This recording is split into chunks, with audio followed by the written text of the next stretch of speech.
আর BNP বিশ্বাসঘাতকতা করছে না, এটা তো বোঝা যাবে পরে, এখনো তো সেই অবস্থায় গিয়ে পৌঁছায় নাই। অধিকাংশ অধ্যাদেশ তো তারা পাশ করিয়ে দিয়েছে।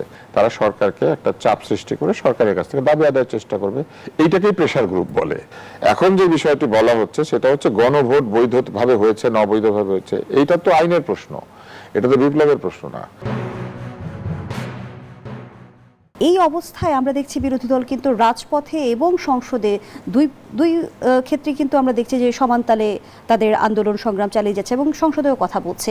এটি কি দ্বৈত রাজনীতি কিনা? না, এটা দ্বৈত রাজনীতি না। বিরোধী দল সংসদেও কথা বলবে, বাইরেও কথা বলবে, কথাই তো বলছে, অন্য কিছু করছে না।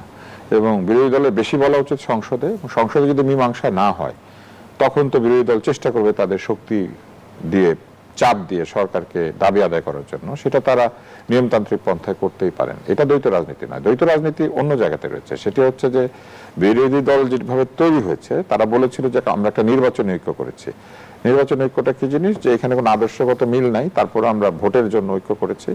তো সেই জায়গাটা একটা দ্বৈত রাজনীতি আছে। কেননা আদর্শিক কোন ঐক্য ছাড়া নির্বাচনী ঐক্য, আবার আদর্শিক ঐক্য ছাড়াই একসাথে আন্দোলন, এইখানে আসলে বিরোধী দলের মধ্যে ঐক্য তৈরি করার জন্য যে প্রক্রিয়াটা, সেইখানে একটা দ্বৈত রাজনীতি আছে। কেননা একটি দল মনে করে নারীদের কোনোভাবেই ক্ষমতায় যাওয়া উচিত না, আরেকটি দল মনে করে নারীরা চাইলে সকল ক্ষমতাতেই যেতে পারেন। কিন্তু তারা আবার একসঙ্গে আন্দোলন করছেন কেন? শুধু জুলাই সনদের বিষয় করতে পারেন, তাতে কোনো অসুবিধা নেই, আমি এখানে কোনো অন্যায় দেখি না। তবে ভবিষ্যতে এই বিরোধী দলীয় ঐক্য আদর্শের ভিত্তিতে টিকে থাকবে নাকি নির্বাচন ঐক্যের ভিত্তিতে টিকে থাকবে, এটাও একটা দেখার বিষয় আছে। আর বিএনপি বিশ্বাসঘাতকতা করছে না, এটা তো বোঝা যাবে পরে, এখনো তো সেই অবস্থায় গিয়ে পৌঁছায় নাই। অধিকাংশ অধ্যাদেশ তো তারা পাশ করিয়ে দিয়েছে। যে কয়েকটা অধ্যাদেশ নিয়ে দলীয়ভাবে বা রাজনৈতিকভাবে তাদের আপত্তি রয়েছে বা শঙ্কা আছে, সেটা নিয়ে তারা কিছু করছেন এবং এটা আলোচনা সমালোচনার মধ্যে দিয়ে বোঝা যাবে যে তারা আসলে ঠিক করছেন না ভুল করছেন। তবে কিছু কিছু জায়গাতে অবশ্যই সংশয়ের অবকাশ আছে। যেমন এই যে অঙ্গ প্রতিস্থাপন সংক্রান্ত আদেশ, এটার মধ্যে তো আসলে কোনো রাজনীতি নাই।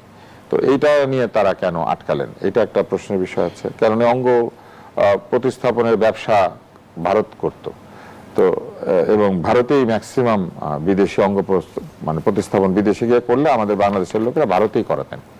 তো এইটা কেন এই আইনটা তাড়াতাড়ি করে হলো না, এটা একটা জায়গা আছে। বিভিন্ন কমিশন নিয়ে তাদের যে কিছু কিছু সিদ্ধান্ত, এটা নিয়ে সংশয়ের অবকাশ আছে। যেমন মানবাধিকার, আমরা আসছি মানবাধিকার বিষয়ক কমিশন, তথ্য অধিকার বিষয়ক কমিশন, এই কমিশনগুলির বিষয়ে তো আসলে চিন্তা করার মতো বিষয় রয়েছে। যে কমিশনগুলি কি স্বাধীনভাবে কাজ করতে পারবে নাকি দলীয় ব্যক্তিরা সেখানে বসে দলের স্বার্থ দেখবেন, এইটা তো একটা প্রশ্ন আছে।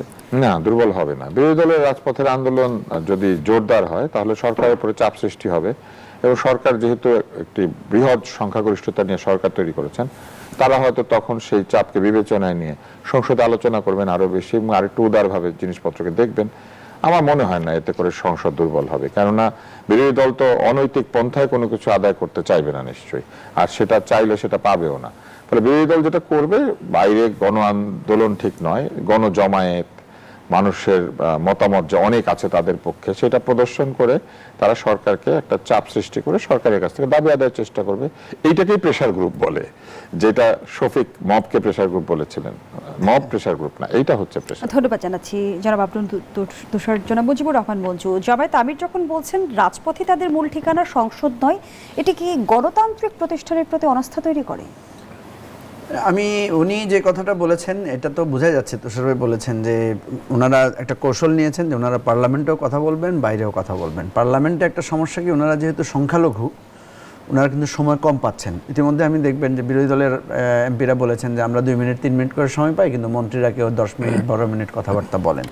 তো ফলে দেখা যাবে, আমাকে একজন সংসদ সদস্য বলেছিলেন যে আমি তো ভাই 2 মিনিট 3 মিনিটে বেশি পাই না ফ্লোর। আমি বললাম তাইলে বাইরে এসে কথা বলো, তুমি সোশ্যাল মিডিয়াতে কথা বলো বা পাবলিক সিম্পোজিয়াম সেমিনারতে কথা বলার সুযোগ আছে। দেখেন, আপনি পার্লামেন্ট থাকবে, মানে পার্লামেন্টে তো ধরেন মাত্র অল্প কয়েকটা দলের প্রতিনিধিত্ব আছে, সব দলের তো প্রতিনিধিত্ব নাই।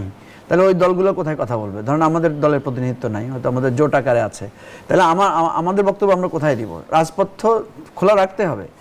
একটা জিনিস সবসময় বিষয় যে রাজপথ বলতে আমরা আসলে কি বুঝি? রাজপথ মানে কি রাস্তা বন্ধ করে আন্দোলন? রাজপথ মানে কি জ্বালাও পোড়াও? আমার কাছে মনে হয় না যে বাংলাদেশে জ্বালাও পোড়াও রাজপথ বন্ধের আন্দোলন, বাংলাদেশে বিএনপি যদি বড় ধরনের কোনো ত্রুটি না করে তাহলে এটা ফিরে আসবে না। বাংলাদেশে ওই যে সেমিনার, র্যালি, সমাবেশ, এই ধরনের বিরোধী রাজনীতিটাই চলবে। কিন্তু কথা হচ্ছে আপনি যে কথাটা বলছেন সেটা যৌক্তিক কিনা।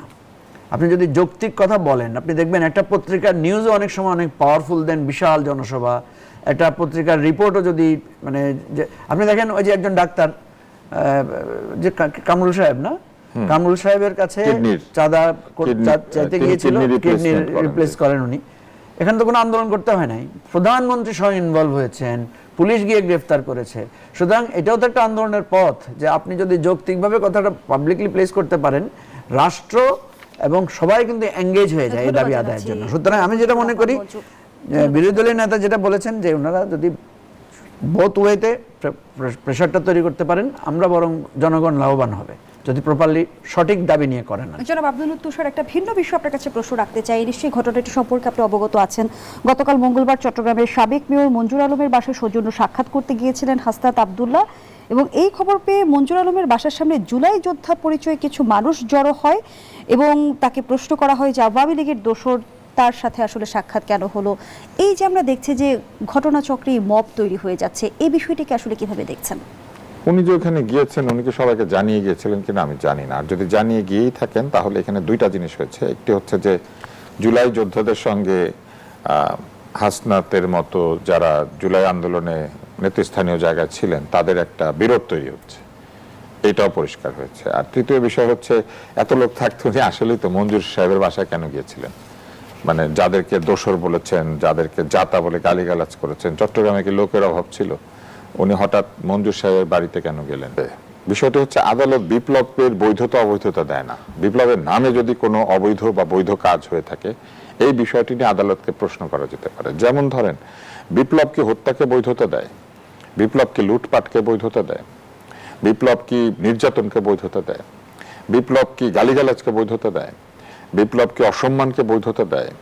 বিপ্লব কি দেশের প্রচলিত সংবিধান থাকলে সেই সংবিধানকে অগ্রাহ্য করার বিষয়টিকে বৈধতা দেয়? এখন অনেক উদাহরণ আসবে, বলা হবে যে সংবিধান মেনে কি বিপ্লব হয়েছিল? বিপ্লব যে সংবিধান মানবে না সেই কথা কি বলেছিল? কারণ গণ অভ্যুত্থানের দিনগুলিতে ফেরত যাই, গণ অভ্যুত্থানের যে দাবি ছিল তার মধ্যে প্রধান দাবিটি শেষ পর্যন্ত গিয়ে দাঁড়িয়েছিল শেখ হাসিনার পদত্যাগ।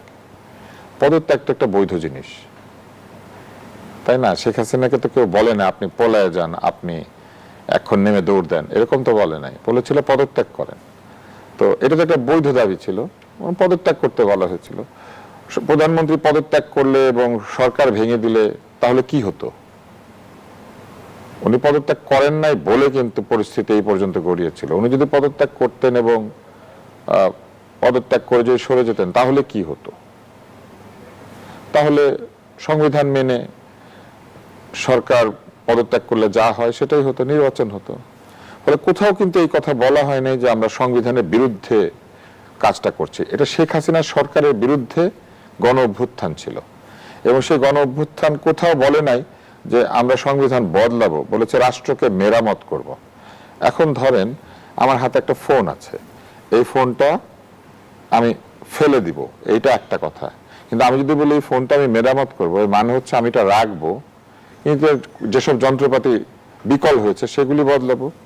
তাহলে গণ অভ্যুত্থান এই কথাটাই বলেছিল যে রাষ্ট্র মেরামত হবে।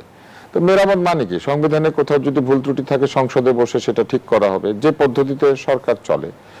একটি সরকার নির্বাচন করে নাই সেজন্যই তো অবৈধ। শেখ হাসিনা সরকার অবৈধতা কেন পেয়েছে? কারণ ঠিক মতো নির্বাচন করে নাই। নির্বাচন যদি করতো তাহলে তো এটা অবৈধ হতো না। নির্বাচন করে যদি অত্যাচার করতো তাহলে কি অত্যাচার বৈধ হয়ে যেত?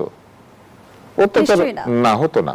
তার মানে একটি সরকার অনেক অবৈধ কাজ করেছে। যে অবৈধতা কে নির্ধারণ করেছে? সংবিধানে নির্ধারণ করেছে। এই আদালত, এই বিচার, আইন ব্যবস্থা যেভাবে আছে আমাদের দেশে, সেই আইন ব্যবস্থা, সেই বিচার ব্যবস্থা, সেই সংবিধান অনুযায়ী চিন্তা করলেই এইটা আসলে ঠিক মতো নির্বাচন হয় নাই, অত্যাচার হয়েছে, মানুষের অধিকারের উপর হস্তক্ষেপ হয়েছে, আড়ি পাতা হয়েছে, লোকজনকে ধরে নিয়ে গুম করে দেওয়া হয়েছে, এগুলো তো সবই বেআইনি কাজ। তখন আইন তো ছিল। তার মানে কি? তার মানে হচ্ছে এই যে বিপ্লব কি করেছে? বিপ্লব আইনের শাসন প্রতিষ্ঠা করতে চেয়েছে। বিপ্লব বলেছে না, গুম খুন ঠিক না, পক্ষপাতিত্ব ঠিক না, তোষামোদী ঠিক না, মেধা বাদ দিয়ে শুধু কোটা কোটা ঠিক না। তারপরে বলেছে এই যে সংবিধান না মেনে এই যে রাতের ভোট দিনের ভোট হচ্ছে ঠিক না। তার মানে কি? তার মানে আইনের শাসন প্রতিষ্ঠা করতে চেয়েছে। আইনের শাসন প্রতিষ্ঠা করার জন্য কোন প্রতিষ্ঠানগুলি একটি রাষ্ট্রে কাজ করে? একটি হচ্ছে আদালত, একটি হচ্ছে প্রশাসন, একটি হচ্ছে সংসদ বা আইন প্রণয়নের যে সভা, এবং এইগুলিকে সহায়তা করে কারা? বিভিন্ন ধরনের সরকারি বেসরকারি প্রতিষ্ঠান, যারা আইন শৃঙ্খলা রক্ষা থেকে শুরু করে আমাদের জনজীবনে গুরুত্বপূর্ণ দায়িত্ব পালন করেন। এই জন্যই শিশিরমণি যে প্রশ্নটা করেছেন, সেইখানে আমার মনে হয় যে প্রশ্নটার মধ্যে বা উত্তরটার মধ্যে একটা জটিলতা আছে। আদালত কখনোই বিপ্লবের বৈধতা অবৈধতা দেয় না, কিন্তু বিপ্লবের নামে যদি কেউ আইন ভঙ্গ করে সেটার বৈধতা অবৈধতা তো অবশ্যই আদালত দিবে। অথবা বিপ্লবের নামে যে কোনো গণঅভ্যুত্থান কিংবা বিপ্লব তো আসলে সংবিধান মেনেও হয় না। গণঅভ্যুত্থান সংবিধান মেনে মানার জন্য হয়, বা গণঅভ্যুত্থান আইনের শাসন প্রতিষ্ঠা করার জন্য হয়। গণঅভ্যুত্থান তো এনার্কি তৈরি করার জন্য হয় না, অরাজকতা তৈরি করার লক্ষ্যে তো বিপ্লব হয় না। বিপ্লব হয় বরং একটু অরাজক অবস্থা থেকে দেশ চলে যাওয়া থেকে দেশকে বাঁচানোর জন্য। এবং যে বিপ্লব অরাজকতা সৃষ্টি করে সেই বিপ্লব টিকে না। যেমন ফরাসি বিপ্লব অরাজকতা তৈরি করেছিল, শেষ পর্যন্ত টিকে নাই। এরপরে নেপোলিয়ন সম্রাট হয়ে গিয়েছিলেন, তারপরে আবার তাদের গণতন্ত্রে ফিরতে যথেষ্ট সময় নিতে হয়েছে। যদি অ্যানার্কি তৈরি হয়, অরাজকতা তৈরি হয়, তাহলে তো সেটা সঠিক পথে যায় না। বিপ্লবের তো সুফল কুফল দুইটাই আছে। এখন যে বিষয়টি বলা হচ্ছে সেটা হচ্ছে গণভোট বৈধভাবে হয়েছে না অবৈধভাবে হয়েছে, এইটা তো আইনের প্রশ্ন, এটা তো বিপ্লবের প্রশ্ন না।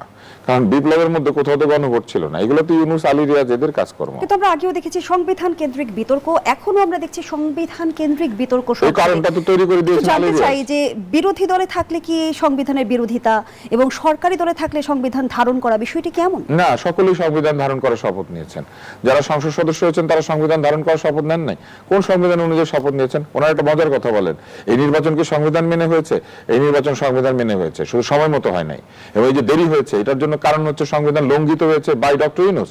দরকার হলে তাকে ডাক দিয়ে এখন বিচার করেন সংবিধান লঙ্ঘনের দায়। কারণ উনিও সংবিধান অনুযায়ী রাষ্ট্র চালাবেন, সরকার চালাবেন বলে উনি প্রতিশ্রুতিবদ্ধ ছিলেন।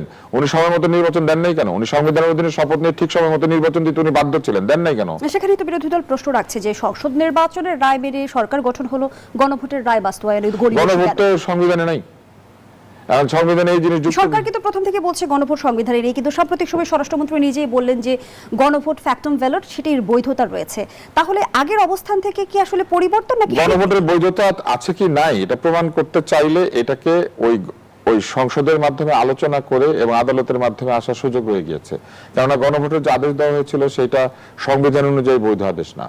কেননা রাষ্ট্রপতি কোনোভাবে সংবিধানের বিরুদ্ধে গিয়ে এমন কোনো সাংবিধানিক বিধান সংবিধানে যুক্ত করতে পারেন না। উনি সংবিধানের আলোকে অধ্যাদেশ জারি করে আইন তৈরি করতে পারেন, কিন্তু গণভোটের যে আইন, এটি একটি সাংবিধানিক আইন। এটা সংবিধান সংযুক্ত করতে গেলে সংসদ প্রয়োজন, সংসদ তো ছিল না।